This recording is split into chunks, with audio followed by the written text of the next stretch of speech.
marcha. En el nombre del Padre, y del Hijo, y del Espíritu Santo. Amén.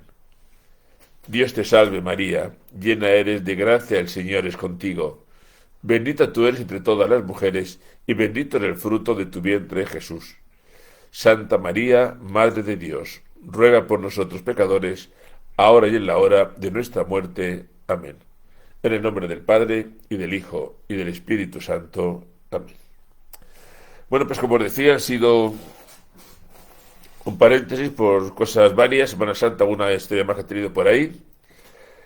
Pero llega el momento de volver a encontrarnos para seguir hablando y explicando algunas cosillas. Hemos cogido el gusto a los documentos del Concilio Vaticano II y estamos desgranando las grandes constituciones del concilio. ¿Recordáis que hablamos de Sacrosantum Concilium, todo el tema de la liturgia? Hablamos de Lumen Gentium, sobre el misterio de la Iglesia. Terminamos Dei Verbum, sobre la divina revelación y la transmisión de la revelación. Y hoy vamos a comenzar una constitución posiblemente complicada. Vamos a hablar de Gaudium et Spes, que va a hablar de la misión de la Iglesia en el mundo de hoy. Es una, Conchita, muy buenas, es una constitución que, como todas, tuvo muchísimas dificultades, muchísimas redacciones y al final, bueno, pues se aprobó con una inmensísima mayoría. 2.309 votos a favor, solo 75 en contra y 7 votos nulos. Es una constitución aprobada el 7 de diciembre del año 1965. Que a nosotros el concilio nos parece que fue hace 2 días, pues estamos hablando de un documento que va camino de cumplir los 60 años. Claro, un documento que habla de la Iglesia en el mundo de hoy y que ha cumplido 60 años es un documento que necesita una reflexión y un estudio muy serios. Nos vamos a los años 64-65. El año 64-65, los jóvenes no serán muy conscientes, pero hacía apenas 20 años que había terminado la Segunda Guerra Mundial. Y además estábamos comenzando unos cambios socioeconómicos, culturales tremendos.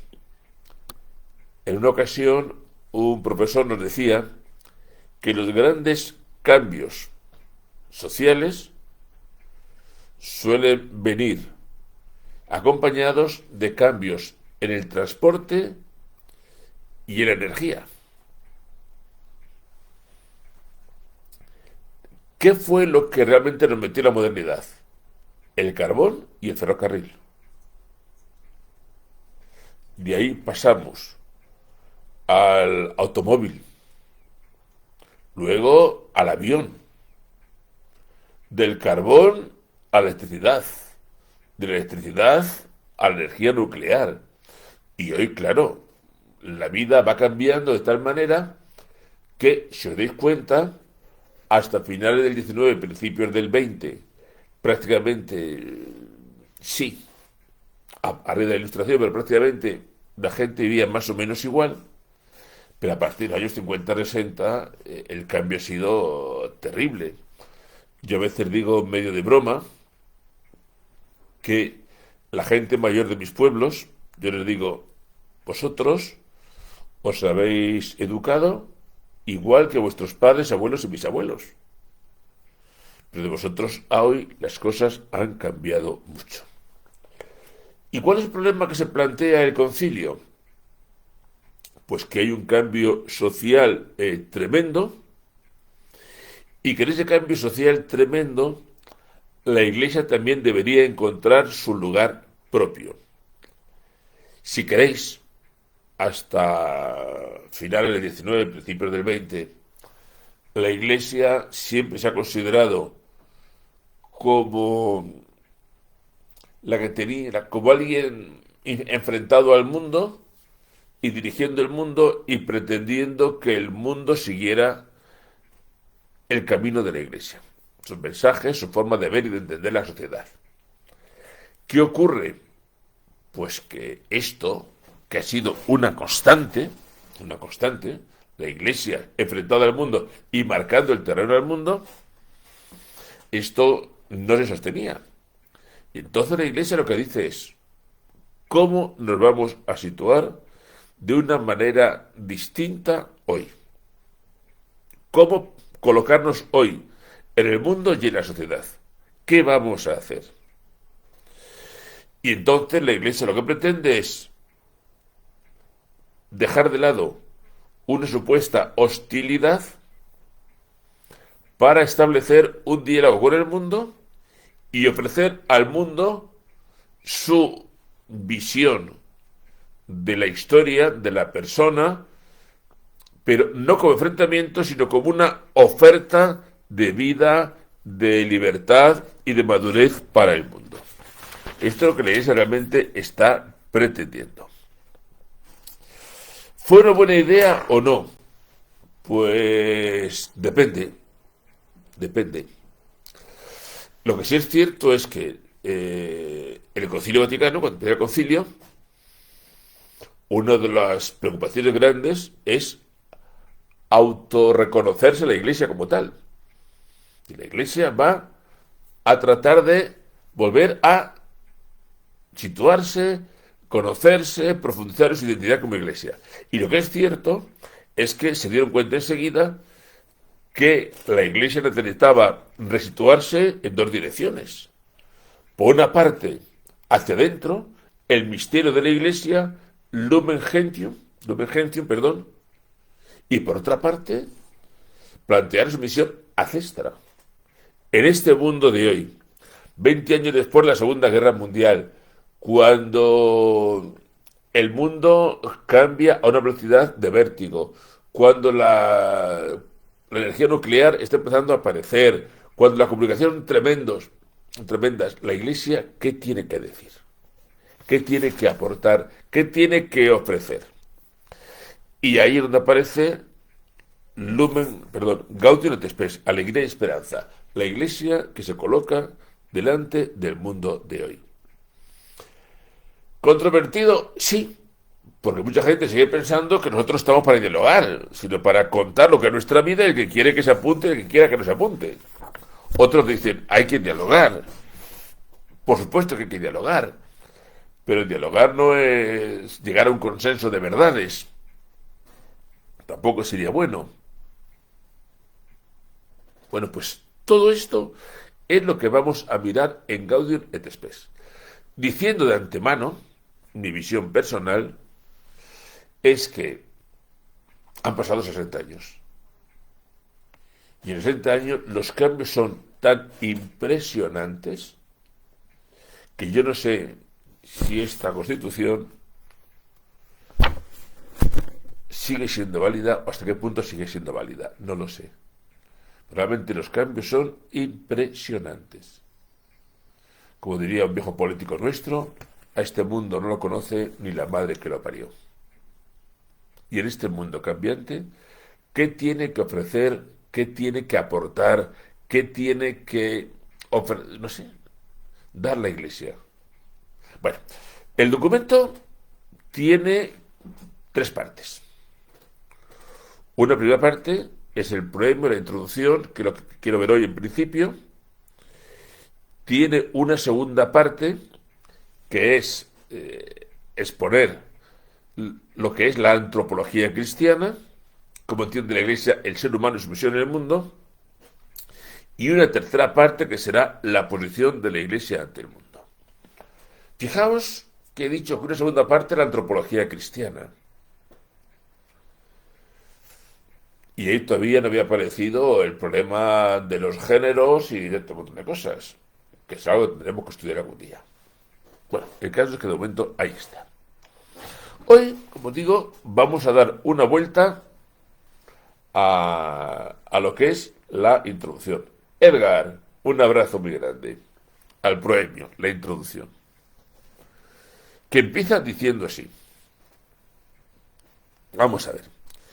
Los gozos y las esperanzas, las tristezas y las angustias de los hombres de nuestro tiempo, sobre todo de los pobres y de cuantos sufren, son a la vez gozos y esperanzas, tristezas y angustias de los discípulos de Cristo.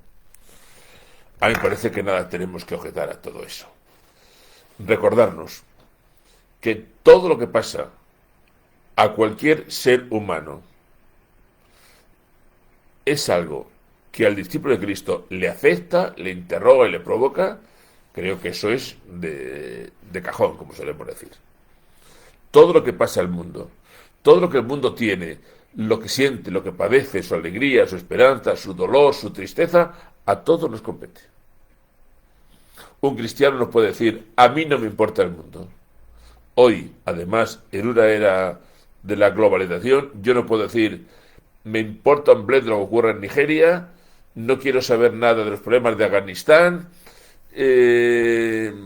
no sé lo que hay en Nicaragua ni me importa, y que a los chinos les vaya bonito. Un cristiano no puede decir eso. No hay nada de lo que ocurre a las personas, no hay nada de lo que ocurre en la historia que a mí como cristiano me pueda dejar indiferente. Hasta ahí estaremos todos de acuerdo. Otro asunto es la respuesta que haya que dar, que ahí tendremos que hablar de muchas cosas. Dice Gaudium et Spes algo que yo hacía aprender de memoria a mis alumnos. Bien, dice, la comunidad cristiana, definición, está integrada por hombres que reunidos en Cristo son guiados por el Espíritu Santo en su peregrinar hacia el reino del Padre y han recibido la buena nueva de la salvación para comunicarla a todos. Dice más, la Iglesia por ello se siente íntima y realmente solidaria del género humano y de su historia. Atención a lo que acabamos de escuchar.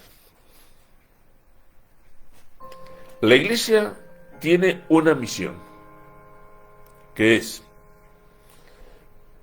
regalar a los hombres la buena nueva de la salvación. Y en eso consiste su ser solidario. Cuando el concilio en Gaudium et Spes dice que la Iglesia es solidaria del género humano y de su historia, habla de mucho más que una solidaridad económica, social o política. Ser solidario es comunicar a los hombres la buena nueva de la salvación. Esto, el primer punto de la introducción a Gaudium et Spes. Hasta que de esto no hemos hablado, Es una constante en el concilio, por mucho que algunos se empeñen en no dar la importancia que tiene.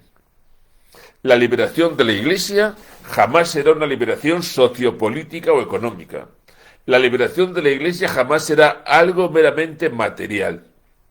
La Iglesia es solidaria cuando, en un mundo herido por el pecado,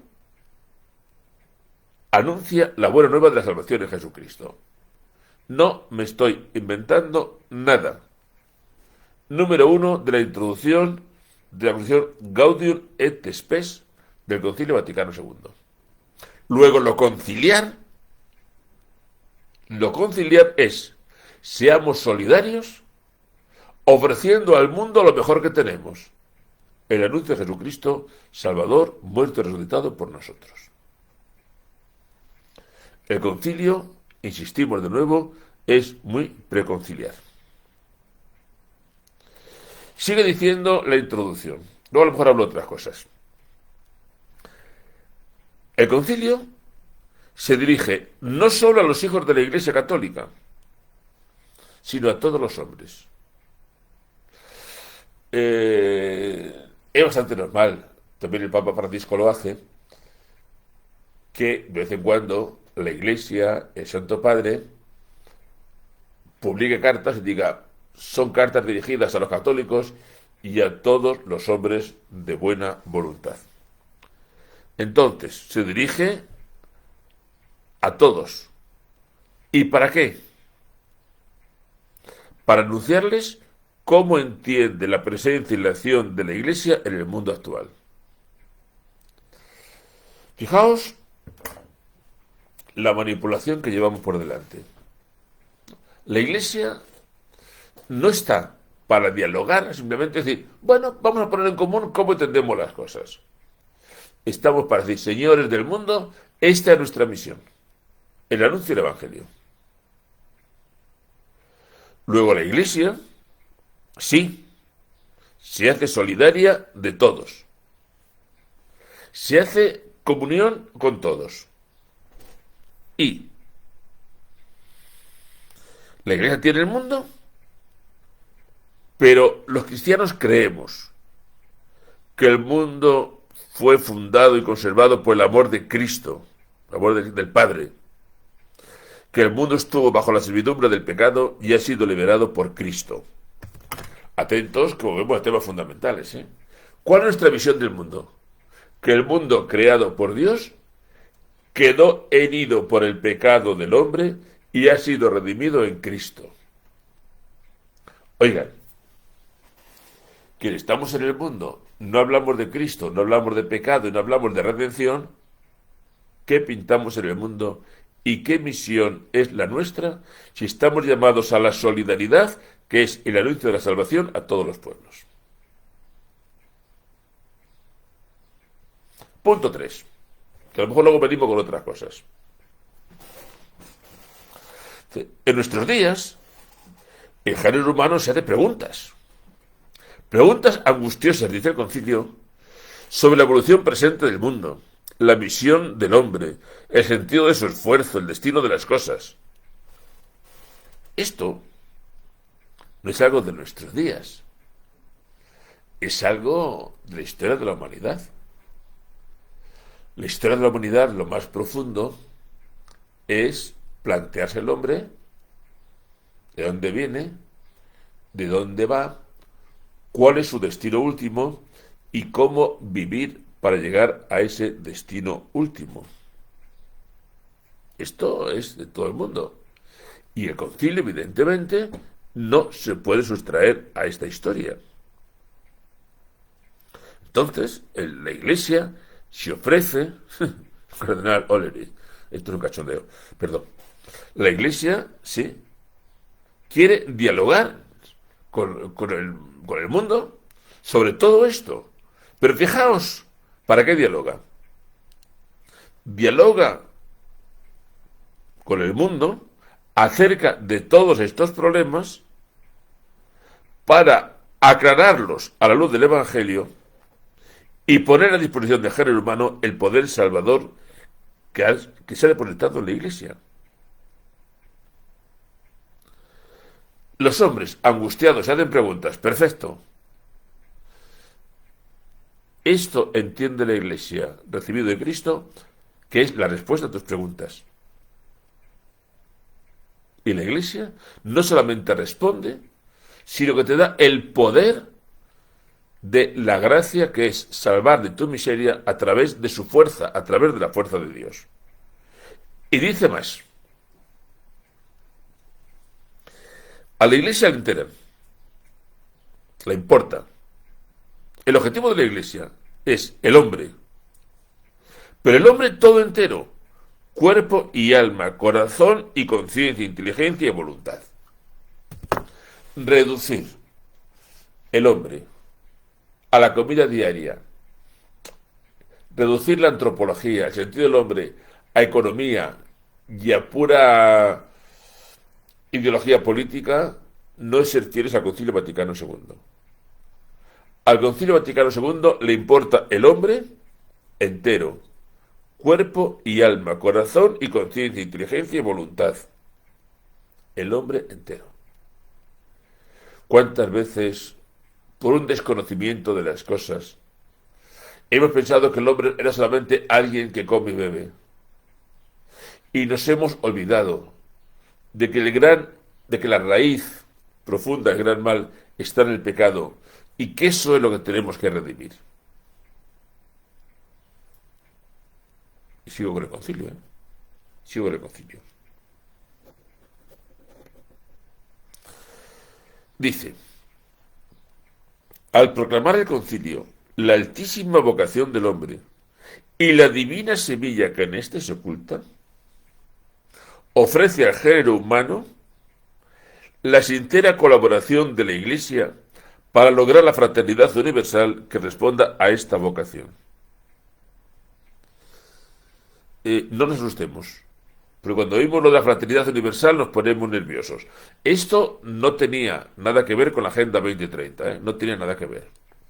Porque cuando la Iglesia habla de fraternidad universal, dice que solo desea una cosa: continuar bajo la guía del Espíritu la obra misma de Cristo, que vino al mundo para dar testimonio de la verdad, para salvar, para servir y no para ser servido. Con Cáritas, Claudio, estoy muy cabreado.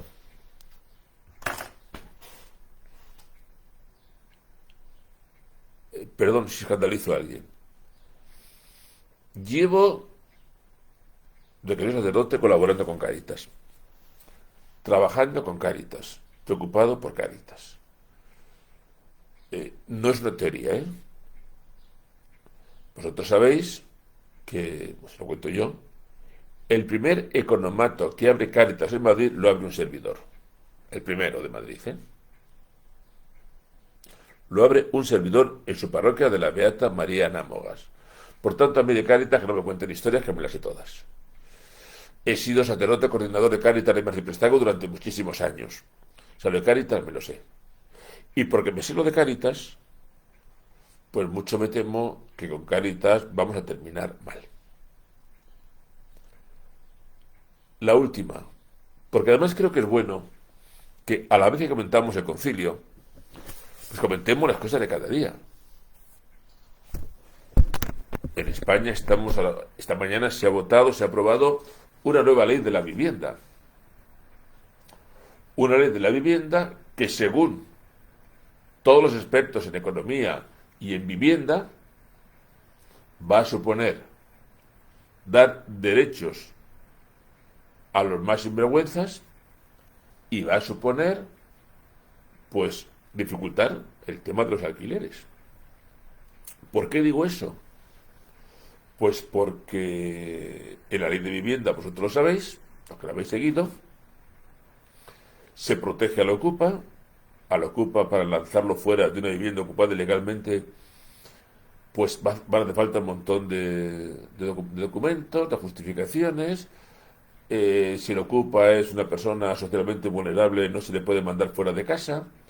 Pero claro, una ley que expropia viviendas, una ley que oprime al propietario, una ley que a la persona vulnerable le da todos los derechos. Pero yo en principio que le facilite el acceso a la vivienda me parece bien. Lo que no me parece que es justo desde Cáritas es cargar sobre personas también vulnerables el peso de la falta de vivienda en otras personas. Siempre pensamos lo mismo, no es que hay bancos que tienen cientos de viviendas. Bueno, socio, de acuerdo. Pero es que el mundo de la vivienda, en una grandísima parte, está constituido por personas, pequeños propietarios, que tienen una casa, dos, tres, que recibieron un día por herencia o que compraron con muchísimo esfuerzo y que las ponen en el mercado, seamos claros, por hacer un favor social y por ganarse un dinerito que le permita vivir con desahogo o completar su pensión. Y nos imaginamos que de repente a una persona, conozco el caso, una señora, trabajando toda la vida de asistenta, que ahorró hasta la última moneda para comprarse una caseta y poderla alquilar, y tener un complemento a su pobre pensión. Y resulta que esta persona alquila el piso, a los 2 meses el inquilino deja de pagar la vivienda y no solamente no recibe rentas, sino que tiene disgustos, pierde dinero y además tiene que seguir pagando los gastos de la vivienda porque si no se considera, pues, condicionar y, en fin, a la otra persona. Y me dice que Cáritas está contenta con esta ley de la vivienda.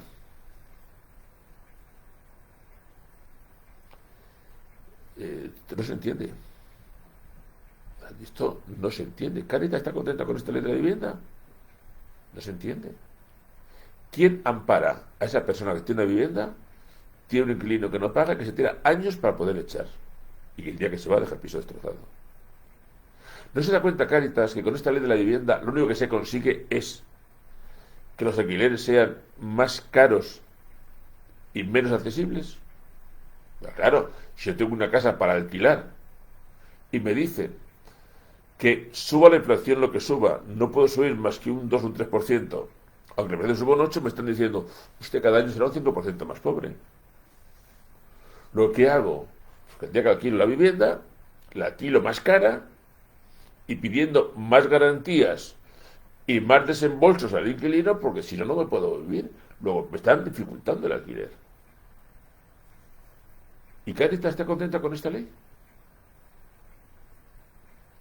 Yo creo que Cáritas lo que tiene que hacer es, señores del gobierno, menos leyes bonitas y más ocúpense ustedes de que toda persona necesitada tenga una vivienda, que para eso pago mis impuestos.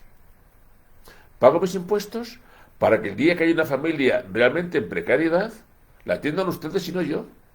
Y que yo pago impuestos y además hay una familia con problemas sociales y se mete en mi casa, ¿la tengo que dar yo la casa? ¿Yo por qué? Soy particular, si me he gastado un dinero en mi casa, ¿por qué? Y Cáritas está diciendo que está de acuerdo.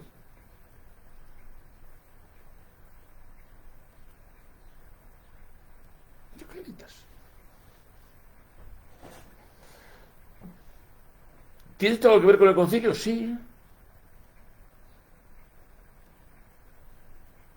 Sí, claro. ¿Qué tiene que ver con el concilio? Pues el concilio nos dice que la misión de la Iglesia está en que el mundo sea como Cristo quiere y que eso lo hagamos con el Evangelio en la mano.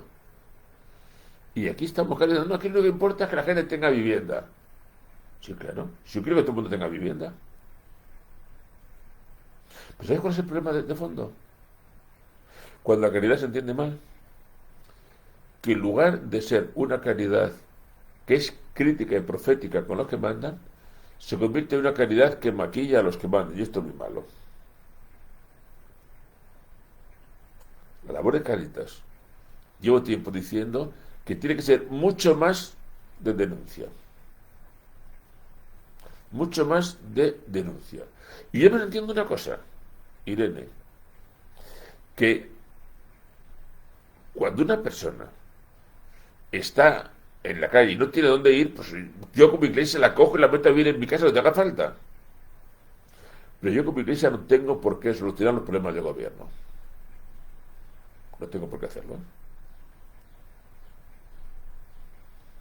Quizá mi labor fundamental como Cáritas sea decir al gobierno, señores del gobierno, si en España tenemos paro, falta de vivienda y gente que puede llegar a fin de mes, el problema es suyo, no de Cáritas. Arréglenlo. Y si no lo arreglan, ustedes son unos impresentables. Y pueden arreglarlo. Porque tienen sitio donde sacar el dinero. Quiten dinero de subvenciones, quiten asesores, quiten un montón de cosas y ocúpense de los pobres. Y ustedes, si hay gente que no tiene vivienda, como gobierno que puede cobrar impuestos, hagan viviendas sociales y educan a la gente y formen a la gente para que puedan vivir como personas decentes. Es muy fácil decir, se hacen viviendas y el que se meta en la vivienda, pues para que no haya gente en la calle, pues que se quede con todos sus derechos. Esto no es lo que pide la Iglesia, no lo que pide nadie. Y es muy duro que a la pobre persona que tiene una vivienda, 2 o 3, me da igual. Encima prácticamente la estén acusando de insolidaria con el pobre. ¿Y usted? ¿Solidaria con el pobre? No. Bueno, Gaudium et Spes. Vuelvo un poquito al concilio para no calentarnos con el tema de Cáritas, que si hay que calentarse me caliento. El concilio se plantea cómo estar hoy con la gente y cómo dar respuesta a las inquietudes de nuestro mundo. ¿Qué te iba a contar a ti, Luis? Y mira que tú y yo hemos trabajado en Cáritas, ¿eh? Luis conoce bien la historia. Anda que hemos trabajado, Luis, tú y yo, en empleo y en el economato, ¿verdad que sí? Y Luis sabe algo que yo le he dicho siempre. Cáritas tiene un tesoro, que son los voluntarios de las parroquias, que son la gente más entregada que yo he conocido. De ahí para arriba, yo no quiero saber mucho. No quiero saber mucho.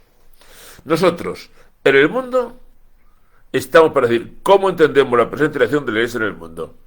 Pues anunciando el Evangelio y anunciándolo con fidelidad. Y buenismos los justos.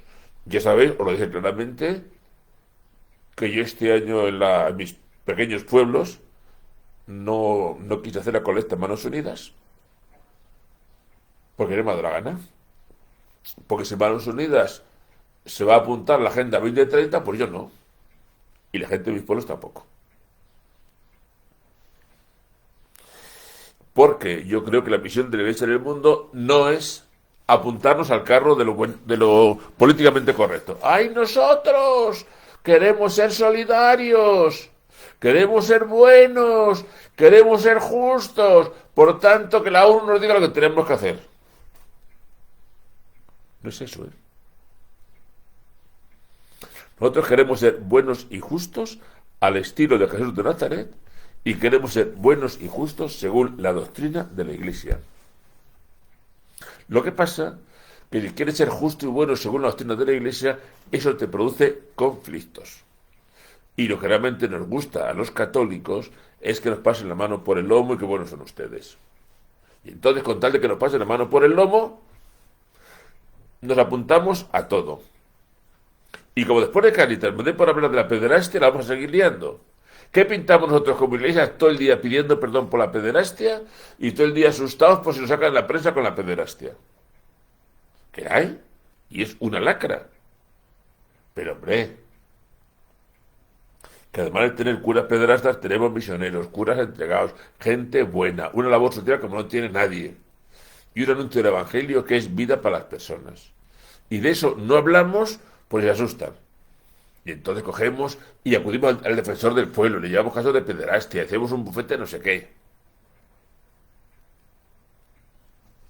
Otros hemos optado, en lugar de por anunciar el Evangelio, hemos optado por ir por la vida de maricomplejines, hemos optado por ir por la vida pidiendo perdón por todo, cuando tenemos algo que ofrecer, que es el Evangelio de Cristo vivido con fidelidad por muchísimas personas y orgullosos de una iglesia que en medio de sus dificultades está siendo un modelo de entrega, de honradez, de solidaridad, de justicia y de ayuda a los pobres. Y lo podemos decir con todo el orgullo del mundo. Fijaos en un detalle. Fijaos en un detalle. No hay día que no pongamos la televisión, que no escuchemos la radio, que no cojamos la prensa, que no nos encontremos todo lleno de escándalos de todo tipo, bestiales por todas partes. No me justifica, ¿eh? Pero hombre, yo no conozco ningún director de Cáritas que se haya forrado con el dinero de la iglesia, ¿eh?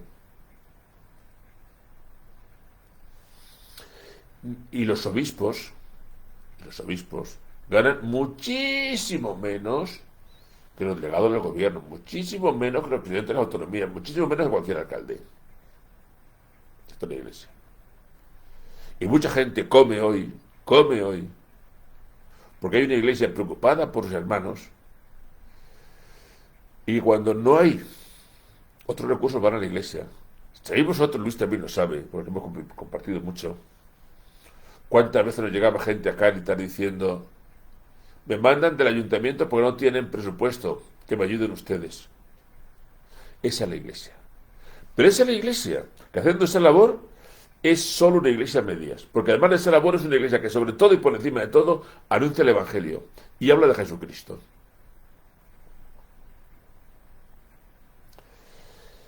Pues esta es nuestra iglesia, de la cual nos sentimos orgullosos, que tiene sus limitaciones, pero que tiene cosas muy buenas que ofrecer y que enseñar.